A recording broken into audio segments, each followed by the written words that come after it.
আসসালামু আলাইকুম সুপ্রিয় ভাই বোনেরা, আমি আছি মোহাম্মদুল্লাহ সিরাজি ফাহিম তোমাদের সাথে। আশা করি সবাই সুস্থ আছো। পূর্ববর্তী লেকচারের ধারাবাহিকতায় আজ আমরা আলোচনা করব উচ্চতর গণিত প্রথম পত্রের নবম অধ্যায় অন্তরীকরণ নিয়ে। চলো শুরু করা যাক। আচ্ছা, প্রথমে আমি যেটা বলতে চাই সেটা হচ্ছে কি, পূর্ববর্তী লেকচারে আমরা কি দেখেছিলাম? প্রথমে হচ্ছে আমরা দেখেছিলাম লিমিট সম্পর্কে বেসিক যে কনসেপ্টটা আছে সেটা দেখলাম। এরপর হচ্ছে কি দেখলাম লিমিটের কিছু বেসিক ক্যারেক্টারিস্টিক্স। এরপর হচ্ছে দেখলাম লিমিটের যে প্রবলেমগুলো আছে ওগুলো সলভ করার জন্য যে তিনটা মেথড আছে, ওই তিনটা মেথড একটা কি ছিল? ফ্যাক্টরাইজেশন, অন্যটা ছিল রেশনালাইজেশন, এবং লাস্ট স্টেপ যেটা ছিল সেটা হচ্ছে কি সাবস্টিটিউশন। তো লিমিটের প্রবলেমগুলো সলভ করতে গেলে আমাদের যে একটা বিষয় হচ্ছে বেসিক কনসেপ্ট থাকা দরকার, সেটা হচ্ছে লিমিট বলতে কি বোঝায়, সরি প্লাস ইনফিনিটি এবং মাইনাস ইনফিনিটি বলতে কি বোঝানো হয়। আমরা স্লাইডে কি আছে ওটা না দেখে আসলে একটু বোঝার চেষ্টা করি। সেটা হচ্ছে ধরো আমার কাছে কার্তেশীয় স্থানাঙ্ক ব্যবস্থায় দেওয়া আছে এরকম, খেয়াল করো। এটা হচ্ছে এক্স অ্যাক্সিস বরাবর একটা এক্স অ্যাক্সিস, অন্যটা হচ্ছে কি ওয়াই অ্যাক্সিস। ধরলাম এক্স অ্যাক্সিস বরাবর তুমি কাউন্ট ডাউন করছো 1 2 3 4, এভাবে যেতে যেতে একসময় ধরলাম তুমি 1000 গেলে, এরপর 10,000, তারপর ধরলাম 1 লক্ষ, 10 লক্ষ, 1 কোটি, 10 কোটি, 100 কোটি, 1000 কোটি, 10,000 কোটি, 1 কোটি, 1 কোটি কোটি বলো, এরপর এইভাবে যেতে থাকবে। ঠিক আছে? তো তোমাকে যদি প্লাস ইনফিনিটি বুঝতে হয় সেটা হচ্ছে, খেয়াল করো, তুমি ধরলা একটা সংখ্যা ধরে নিলা, সেটা হচ্ছে অনেক বড়, ধরলাম 1,000 লক্ষ কোটি। ঠিক আছে? ধরে নিলাম যে এরপরে তুমি আর কোনো সংখ্যা কাউন্ট করতে পারছো না, অর্থাৎ তুমি হাইয়েস্ট এই সংখ্যাটাকেই ধরে নিলা এটাই হচ্ছে হাইয়েস্ট সংখ্যা। যদি এটাকে তুমি ধরে নাও যে এরপরে তুমি আর কখনো গণনা করতে পারবে না, তাহলে হচ্ছে কি প্লাস ইনফিনিটি এরপর থেকেই শুরু হবে। আমি বুঝতে চাচ্ছি, তার মানে হচ্ছে তুমি যে সংখ্যাটা জানো না, সর্বোচ্চ যে সংখ্যাটা জানো তারপর থেকে আসলে ইনফিনিটির উদ্ভব। তার মানে ইনফিনিটি বলতে কি বোঝাচ্ছি? তাহলে কোনো চলকের মান যদি সীমাহীনভাবে বৃদ্ধি পেয়ে পূর্বে জানা বৃহত্তম সংখ্যা অপেক্ষা বড় হয়, সেটাকে বলা হচ্ছে প্লাস ইনফিনিটি। ঠিক আছে? তাহলে একইভাবে তাহলে মাইনাস ইনফিনিটি কি হবে বলো তো? মাইনাস ইনফিনিটি বলতে বোঝানো হয় যে তুমি কোনো ধরলাম সবচেয়ে ছোট একটা সংখ্যা তুমি বিবেচনা করো মাইনাসের দিক দিয়ে। ঠিক আছে? কারণ আমরা অবশ্যই জানি -1 চেয়ে -2 ছোট। সো একইভাবে সবচেয়ে ছোট যে সংখ্যাটা তুমি বিবেচনা করবে তা এর আগে থেকে আসলে সবচেয়ে ছোট যে সংখ্যাটা বিবেচনা করবে এরপর থেকেই আসলে কি হবে এরপর থেকে মাইনাস ইনফিনিটিকে আমরা কাউন্ট করব। ঠিক আছে? তার মানে হচ্ছে আসলে কি infinity, plus infinity, minus infinity বলতে কি বোঝায়? প্লাস ইনফিনিটি এবং মাইনাস ইনফিনিটি বলতে আমরা বুঝি যে মানে যে সংখ্যাটা আমি চিন্তা করতে পারি অথবা লিখতে পারি অথবা কাউন্ট করতে পারি বলো, সেই সংখ্যার পর থেকে আসলে আমার ইনফিনিটির উদ্ভব। তার মানে হচ্ছে কি, তোমরা অবশ্যই একটা বলতে পারো যে হঠাৎ করে কেউ মাথায় আসতে পারে, ভাইয়া ধরে নিলাম এই সংখ্যাটাই হচ্ছে আমার ধরলাম এই সংখ্যাটা হচ্ছে আমার সবচেয়ে বড় সংখ্যা যেটা আমি কাউন্ট করতে পারি, ধরে নিলাম। এরপরে অনেক সংখ্যা আসতে পারে। তুমি হঠাৎ করে বললা, না ভাইয়া আমি এরপরে এটার সাথে এক যোগ করে একটা সংখ্যা বললাম, তাহলে এইটা কি হবে? যেমন ধরো আমি বললাম যে এইটার পর থেকে হচ্ছে ইনফিনিটির সূচনা। তুমি বললে ভাই আমি এক যোগ করে এটার সাথে এক যোগ করি, তাহলে তো আমি একটা সংখ্যা পাচ্ছি, তাহলে ওটা কেন প্লাস ইনফিনিটি হবে? ঠিক আছে? আমি বুঝতে চাচ্ছি আসলে এটা প্লাস ইনফিনিটি। তুমি এই প্রশ্ন বললে হবে না যে ভাইয়া এরপর এক যোগ করলাম আর একটা সংখ্যা পেয়ে গেলাম, ওটা তো প্লাস ইনফিনিটি কেন হবে? ওটা কারণ ওটা তো আমি জানি না। ব্যাপারটা এরকম না। আমি বুঝতে চাচ্ছি যে তুমি যে সংখ্যাটা কখনো মানে কাউন্টে আনতে পারবে না, যেটাকে তুমি কখনো প্রকাশ করতে পারবে না, ওটাকে আসলে প্লাস ইনফিনিটি কিংবা মাইনাস ইনফিনিটি দিয়ে প্রকাশ করা হয়। যদি সেটা পজিটিভ সাইন দিয়ে মানে পজিটিভ দিক দিয়ে হয়, তার মানে হচ্ছে এক্স অ্যাক্সিসের ডান পাশে হয়, সেটাকে বলবো আমরা প্লাস ইনফিনিটি। আর যদি সেটা এক্স অ্যাক্সিসের নেগেটিভ দিক দিয়ে হয়, তাহলে সেটাকে আমরা মাইনাস ইনফিনিটি দ্বারা প্রকাশ করব। এবং খেয়াল করো, প্লাস ইনফিনিটি এবং মাইনাস ইনফিনিটি এগুলো কিন্তু আসলে কোনো সংখ্যাগত ধারণা প্রকাশ করে না। তার মানে হচ্ছে এটা কোনো নির্দিষ্ট, এরা নিজেরা কখনো কোনো সংখ্যা নয়, বরং এরা হচ্ছে আসলে একটা প্রতীক মাত্র। কারণ হচ্ছে এটার মধ্যে দিয়ে আমি প্রকাশ করব। সো আলটিমেটলি একটা কোনো একটা জিনিসকে যদি প্রকাশ করতে চাই, আলটিমেটলি আমার কাছে কি একটা সিম্বল তো লাগবে। সেই হিসেবে আমরা এই সিম্বলটাকে ব্যবহার করছি প্লাস ইনফিনিটি, এবং এটাকে মাইনাস ইনফিনিটি দ্বারা প্রকাশ করছি। তাহলে বুঝলাম প্লাস ইনফিনিটি এবং মাইনাস ইনফিনিটি বলতে কি বোঝায়। এখন হচ্ছে আমরা যেটা দরকার সেটা হচ্ছে কি, খেয়াল করো লিমিটে যখন আমরা কিছু প্রবলেম সলভ করছিলাম, খেয়াল করো কিছু প্রবলেম সলভ করবো, তার জন্য আসলে কিছু প্রথম থেকে বলে আসছি কিছু সূত্র আমরা ব্যবহার করব। সো সূত্রগুলো আসলে যেগুলো ব্যবহার করব সেগুলো একটু প্রমাণটা একটু দেখা দরকার। আমি প্রশ্ন করতে পারবো, ভাই আমি কেন প্রমাণ দেখাচ্ছি, বইয়ে আছে, এটা দেখে নিতে পারি। আসলে ব্যাপারটা এরকম না। ব্যাপারটা হচ্ছে এরকম যে কখন ধরলাম আমি লিমিটের প্রবলেম সব সলভ করলাম, খুব ভালো কথা। হঠাৎ করে যখন এরপরে যখন অন্য চ্যাপ্টারে গেলাম এবং যখন আমি হঠাৎ করে পূর্ববর্তী চ্যাপ্টারে কি পড়লাম সেটা যখন একবার বিবেচনা করব, তখন আমার মাথায় একটু হলেও কাজ করবে যে কি সূত্রটা কি ছিল। যেমন ছিল ধরলাম limit x tends to 0 sin x by x equal to 1। ঠিক আছে, একটু করে মাথায় কারো করে খটকা আসতে পারে, নাও আসতে পারে, ভাই এইটা কেমনে আসলো, একটু করে আসতে পারে। তখন দেখবা তুমি এত কিছু যদি সলভ করলা, সবকিছু তোমার কাছে অমূলক মনে হবে। এই জন্য আসলে তখন যদি একটু করে যদি প্রমাণটা দেখো, সার্টেনলি তোমার যে বেসিকটা সেটা স্ট্রং থাকবে এবং তুমি নিজের মধ্যে কখনো কোনো কনফিউশন তৈরি হবে না। এই জন্য আসলে আমি প্রমাণটা একটু দেখাচ্ছি। এখন আমার প্রশ্ন আসতে পারে, সেটা হচ্ছে কি বইয়ে দেখবা বেশ বড় সড়ো খুব প্রমাণ আছে। সো আমি আসলে অত বড় কোনো প্রমাণ দেখাবো না। এখানে দেখবা আমার স্লাইডের মধ্যে আসলে প্রমাণটা আছে, সবচেয়ে বড় যেটা প্রমাণ সেটা আছে, কিন্তু আমি একটা ভিন্ন ওয়েতে, অর্থাৎ বইয়ে যেটা দেওয়া আছে সেটা না করে অন্য একটা ওয়েতে প্রবলেমটা সলভ করবো। ঠিক আছে, সো দেখো প্রথমে হচ্ছে দেখবা এখানে একটা দেওয়া আছে, সেটাকে আমি কাউন্টে আনলাম না, আমি আমার মতো করে সলভ করি। ধরলাম আচ্ছা প্রশ্নটা লিখি। এবার হচ্ছে আমি নিজের মতো করে একটা চিত্র আঁকছি। দেখো এটা হচ্ছে আমার বৃত্ত ধরলাম, এটা ধরলাম এক্স এক্সিস, এটা হচ্ছে ওয়াই এক্স, এটা এক্স এক্সিস, এটা ওয়াই এক্সিস। এখন দেখো ধরলাম যে যে বৃত্তটা দেখতে পাচ্ছি সেই বৃত্তটার এটা হচ্ছে কেন্দ্র এবং এটাকে 0 দ্বারা ধরলাম, যাই যদি অসুবিধা নেই। এটা যদি কেন্দ্র হয়, তুমি তাহলে বলো তো এটা যদি কেন্দ্র হয় তাহলে হচ্ছে ধরে নিলাম যে এই বৃত্তটা যে ব্যাসার্ধ সেটা হচ্ছে 1 একক। কি বললাম? ব্যাসার্ধটা হচ্ছে 1 একক। খুব ভালো কথা, অসুবিধা নেই। এবার হচ্ছে ধরলাম যে বৃত্ত থেকে একটা বহিস্থ কোনো একটা বিন্দু ধরে নিলাম, হচ্ছে এটা ধরলাম পি, যাই হোক একটা পয়েন্ট হলে হয়, যোগ করলাম। এবং এই পয়েন্ট থেকে একটু রিমুভ করা দরকার।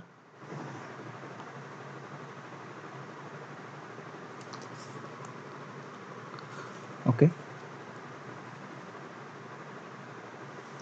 এখন দেখো ধরলাম এই পয়েন্ট থেকে যে বহিস্থ বিন্দু, এই পয়েন্টে যদি একটা স্পর্শক টানি, ধরলাম এটা হচ্ছে স্পর্শক, এবং স্পর্শকের উপর ধরলাম একটা পয়েন্ট হচ্ছে পি। ঠিক আছে, তাহলে মূল বিন্দু থেকে আমি কি করছি, পি পয়েন্টটাকে যোগ করে দিলাম। খুব ভালো কথা। এখন দেখো এই যে ধরো মূল বিন্দু হচ্ছে ওপি যে রেখাটা, ওপি রেখাটা দেখতে পাচ্ছি একটা পয়েন্টে কি বৃত্তকে ছেদ করেছে, ওই পয়েন্টটাকে এবং যে স্পর্শক বিন্দুটা কি করলাম, যোগ করে দিলাম। খুব ভালো কথা। এখন দেখো আমি আসলে তিনটা সারাউন্ডিং পাচ্ছি। কিরকম, একটু পেছনে আসি, কিরকম সারাউন্ডিং পাচ্ছি দেখো। আমি যদি কালারটাকে চেঞ্জ করি, দেখো একটা সারাউন্ডিং পেলাম, এটা এই অংশটা, ঠিক আছে দেখতে পাচ্ছি। আরেকটা সারাউন্ডিং পেলাম, এটা একটা সারাউন্ডিং পেলাম না, এই দেখো একটা বৃত্তচাপের অংশ, ঠিক আছে এটা একটা পেলাম। এবং থার্ড এবং লাস্ট যে একটা নতুন সারাউন্ডিং পাচ্ছি সেটা হচ্ছে এটা, বুঝতে পারছি। আচ্ছা আমি তিনটাকে আলাদা করে দিচ্ছি। প্রথমটা হচ্ছে এরকম একটা সারাউন্ডিং পেলাম, একটা ত্রিভুজ পেলাম, এরপর একটা বৃত্তচাপ পেলাম, ঠিক আছে। এরপর 3 নাম্বার যেটা সবচেয়ে বড় অংশ সেটা এটা। এখন খেয়াল করো এটা কি ছিল, বৃত্তের ব্যাসার্ধ ছিল, সো এটা বৃত্তের ব্যাসার্ধ, দেখতে পাচ্ছি 3 হচ্ছে বৃত্তের ব্যাসার্ধ, এবং বলা আছে এগুলো হচ্ছে 1 একক, 1 একক।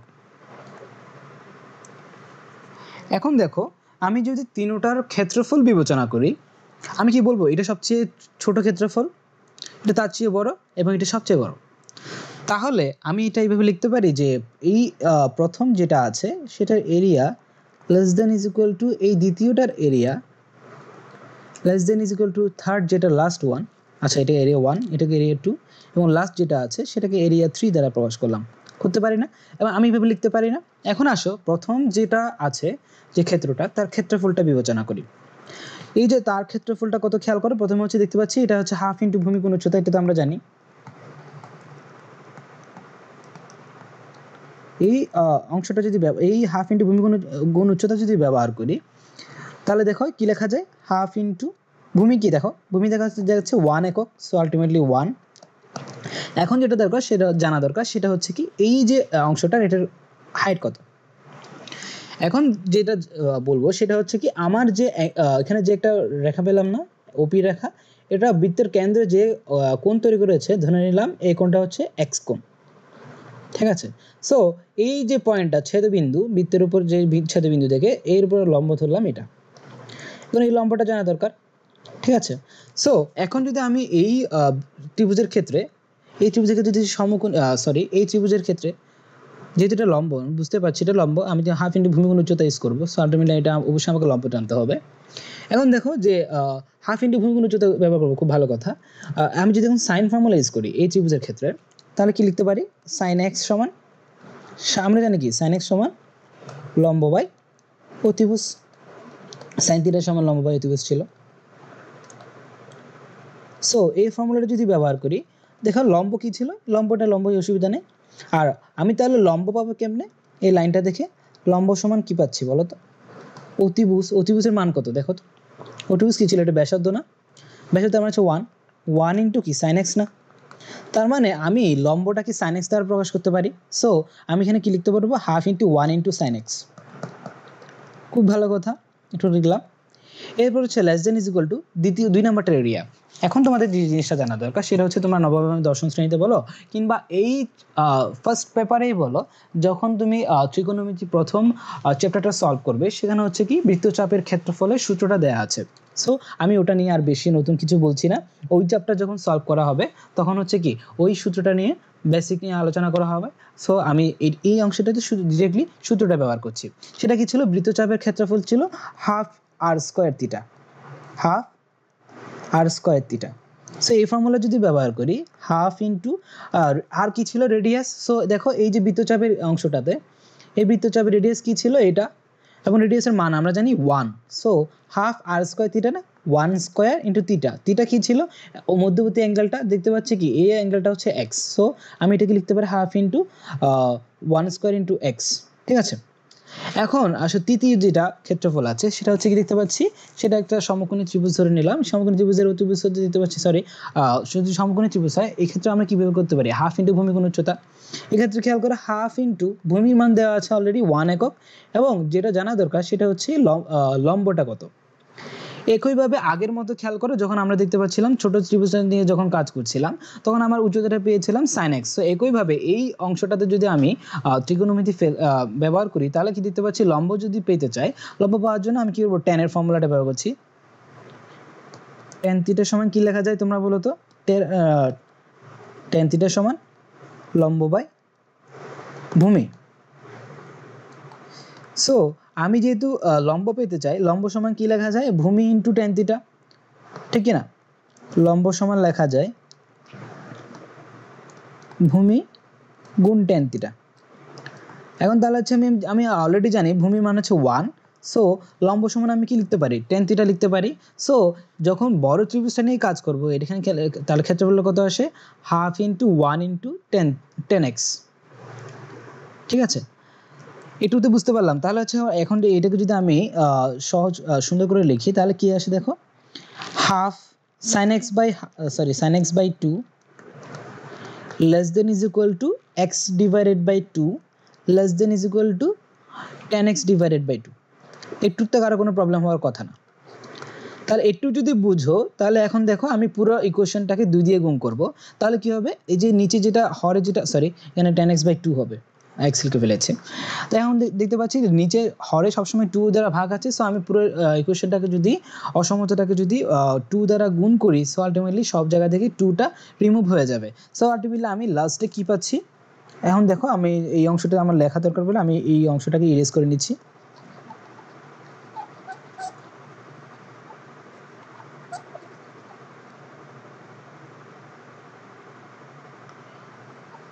আচ্ছা, এই অংশটাকে যদি ইরেজ করে ফেলে থাকে, এবার আসে তাহলে আমরা এই অংশে লিখতে পারবো। এই অংশে লিখতে গেলে তাহলে দেখি, এই 2 দ্বারা গুণ করলাম, শেষ পর্যন্ত কি পেলাম?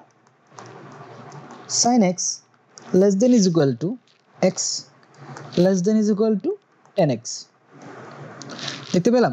এখান থেকে আমি এই লাইনটাই লিখলাম। এবার আসো আমি করব কি, পুরো ইকুয়েশন যেটা আছে সেটাকে পুরোটাকে কি করবো বলো তো? পুরো ইকুয়েশনটাকে আমি সাইন এক্স দ্বারা ভাগ করে দেব। দেখো যদি পুরো ইকুয়েশনটাকে আমি সাইন এক্স দ্বারা ভাগ করি, কি আসে? এখানে আসবে 1 sine x divided by sine x 1 less than is equal to x divided by sine x. বুঝতে পারছি সাইন এক্স দিয়ে ভাগ করেছি, লেস দেন। এবং দেখো সাইন এক্স টেন এক্স মানে কি? Sine x by cos x. So এটাকে যদি sin x দ্বারা ভাগ করা হয় তাহলে কি দেখতে পাচ্ছি sin x কাটা যাবে, সো আমার থাকবে 1/cos x। ইকুয়েশনটা দেখতে পাচ্ছি, ঠিক আছে। এখন তোমাকে এই অংশটাকে আমি কি করব, পুরোটাকে হরকে লব এবং লবকে হর অর্থাৎ উল্টায় দেব পুরো ইকুয়েশনটাকে। এখন উল্টানোর ক্ষেত্রে, অসমতার উল্টানোর ক্ষেত্রে একটা বিষয় তোমাদের সবসময় খেয়াল রাখতে হবে। এটার জন্য আমি একটু জাস্ট সিম্পলি একটা জিনিস দেখাই। ধরলাম আমার কাছে জানা আছে যে হাফ এই সংখ্যাটা কি 1-এর চেয়ে বড় না ছোট? অবশ্যই ছোট, সো এটা 1-এর চেয়ে ছোট যেহেতু, সো এটা হচ্ছে লেস দেন 1, এটা আমরা দেখতে পাচ্ছি, এটা তো রাইট। এখন যদি আমি পুরোটা ইকুয়েশনটাকে উল্টায় দিই কি দেখতে পাবো, 2 লেস দেন 1। এটা কি কখনো সম্ভব? এটা কখনো সম্ভব না। তার কারণ হচ্ছে কি 2 1-এর চেয়ে বড়। তার মানে হচ্ছে যখন আমি হরকে কোনো অসমতার ক্ষেত্রে যদি আমি হরকে লব এবং লবকে হরে পরিণত করি, অর্থাৎ পুরো ইকুয়েশনটাকে যদি উল্টায় দিই, আমার কি হবে, আমার এই অসমতার চিহ্ন কি হবে, চেঞ্জ হবে, ঠিক আছে। অসমতার চিহ্ন কি হবে, চেঞ্জ হবে। সো এই যে অসমতাটা আছে এই ক্ষেত্রে যদি আমি হরকে লব এবং লবকে হরে পরিণত করি, অর্থাৎ পুরো ইকুয়েশনটাকে যদি উল্টাই দিই, আমার কি হবে দেখো, আমার যে গ্রেটার ইকুয়াল টু সাইনগুলো আছে সেগুলো less than equal to sine হবে। সো আলটিমেটলি আমি কি লিখতে পারি এটাকে, 1 greater than equal to x/sin x greater than equal to cos x। এখানে তো কারো কোনো প্রবলেম হওয়ার কথা না, একটু তো সবাই বুঝেছি। এবার এখন আমি যেটা কাজ করব সেটা হচ্ছে কি পুরো ইকুয়েশনটার উপর লিমিট নিব। তার মানে হচ্ছে আমি যদি এখানে যদি লিমিট নিই তাহলে কি লিখতে পারি, লিমিট ধরলাম limit x tends to 0 1 less than equal to limit, sorry আমার এটা স্টেপ বাদ গেছে, সেটা হচ্ছে কি আমি যে অংশটা লিখেছি এটা খুব ভালো কথা, এইটুকু লিখেছি, খুব কোনো অসুবিধা নেই। আমি যেহেতু এটাকে উল্টিয়েছিলাম না, আমি এখানে আসলে উল্টাতে গিয়ে একটা জিনিস, এই যে মাঝখানের রাশিটাকে উল্টাতে ভুলে গেছি, সো এটা আমি একটু কারেক্ট করে নিচ্ছি। এরপর আসে দেখো তাহলে হচ্ছে এখানে এটা কি হবে, sin x/x, ঠিক আছে, দেখতে পেলাম। এখন আসে তাহলে হচ্ছে এটা তার যদি লিমিট নিই তাহলে কি দেখতে পাচ্ছি, limit x tends two 1 x tends to 0 1, তারপর হচ্ছে মাঝখানেরটাকে কি পাচ্ছি, limit x tends to 0 sin x/x। এবার সবচেয়ে রাইট সাইডে যেটা পেলাম সেটা হচ্ছে কি limit x tends to 0 cos x। কোনো তো অসুবিধা নেই, একটু তো বুঝতে পারলাম। এখন আসো তোমরা নিজেরা বলো, এই যে প্রথম ফাংশনটা আমি দেখতে পাচ্ছি লিমিট x টেন্ডস টু 1, এটা মানে কি বোঝাচ্ছি, x এর মান যদি 0 এর দিকে ধাবিত হয় ফাংশনটা দেওয়া আছে 1। এখন তোমরা বলো x এর মান যদি 0 এর দিকে ধাবিত হয়, অর্থাৎ আমি যদি এই যে ফাংশনটা আছে এই ফাংশনে যদি x এর জায়গায় 1 বসাই তাহলে দেখো এটাকে 0/0 অথবা ∞/∞ আনডিটারমাইন্ড কোনো ফর্ম আসে? কারণ হচ্ছে আমি দেখতে পাচ্ছি যে ফাংশনটা আছে সেটা হচ্ছে 1, f(x = 1), এখানে কোনো x চলকযুক্ত কোনো কিছুই নেই, সো একটা কনস্ট্যান্ট দেওয়া আছে। সো আমি যদি x এর ভ্যালু 0 বসাই, সো আলটিমেটলি আমার এখানে কোনো মানের কোনো পরিবর্তন হবে না, 1ই থাকবে, যেটা ভ্যালিড। সো আলটিমেটলি আমরা তাহলে কি লিখতে পারি, ডিরেক্টলি এটার মানটা 1 লিখতে পারি। কারণ হচ্ছে আমি দেখতে পাচ্ছি x এর ভ্যালু ইনপুট দিলে এটা কোনো আনভ্যালিড কোনো কিছু আসছে না। আমরা আগেই বলেছি সেটা হচ্ছে যখন আমি লিমিটের প্রবলেম সলভ করব তখন যতক্ষণ পর্যন্ত আমার আনডিটারমাইন্ড 0/0 1/0 এরকম ফর্ম না আসছে তখন আমি কি করব, এটাকে চেঞ্জ করার ট্রাই করব। একবার যদি আমি দেখতে পাই যে আমার ভ্যালুটাকে x এর যে যার দিকে x এর মানটা যাচ্ছে ওই ভ্যালুটাকে যদি আমি ইনপুট দিতে পারি, আমার এই আনডিটারমাইন্ড ফর্মটা যদি চেঞ্জ হয়, অর্থাৎ এটাকে যদি ডিটারমাইন্ড ফর্মে পরিবর্তিত হয়ে চলে আসে, তখন আমি কি করব, ডিরেক্টলি আমি x এর ভ্যালুটা ইনপুট দিতে পারবো। সো এখানেও আমি দেখতে পাচ্ছি যেহেতু এখানে ইনভ্যালিড কোনো কিছু নাই, ঠিক আছে, সো আমি এখানে ডিরেক্টলি x এর ভ্যালু ইনপুট দিতে পারবো। তাহলে এখন দেখো x এর ভ্যালু যদি ইনপুট দিই দেখতে পাচ্ছি কোনো ফাংশনে কোনো চেঞ্জ হচ্ছে না, তার মানে হচ্ছে কি লিমিট x টেন্ডস টু 0 1 এর মান হচ্ছে 1। এখন দেখতে পাচ্ছি মাঝখানে রাশিটা বাদ দিলাম, একদম রাইট সাইডে যেটা আছে সেখানে দেখতে পাই x এর ভ্যালু যখন 0 দিকে যাচ্ছে cos x এর মান কোন দিকে যাচ্ছে বলো, cos x এর ভ্যালু যদি 0 ইনপুট দিই cos x এর মান 1 হয় না, সো এটাও ভ্যালিড। সো আমি এখানে পেলাম 1। তাহলে এখন দেখো মাঝখানে যেটা, এখন দেখো একটু ইকুয়েশনটার দিকে তাকানোর চেষ্টা করো। ইকুয়েশনটা যদি তাকাই কি দেখতে পাচ্ছি 1 greater than equal to something greater than equal to 1। এখন বলো এখানে যদি যাই থাকুক না কেন এই ইকুয়েশনটা কখন ভ্যালিড হবে, যখন কি হবে এই মাঝখানের অংশটা 1 এর সমান হবে, বুঝতে পারছি। সো তার মানে হচ্ছে কি আমি যে এই যে অংশ দেখতে পাচ্ছি limit x tends to 0 sin x/x, এটার মান কি হবে 1 এর সমান হবে,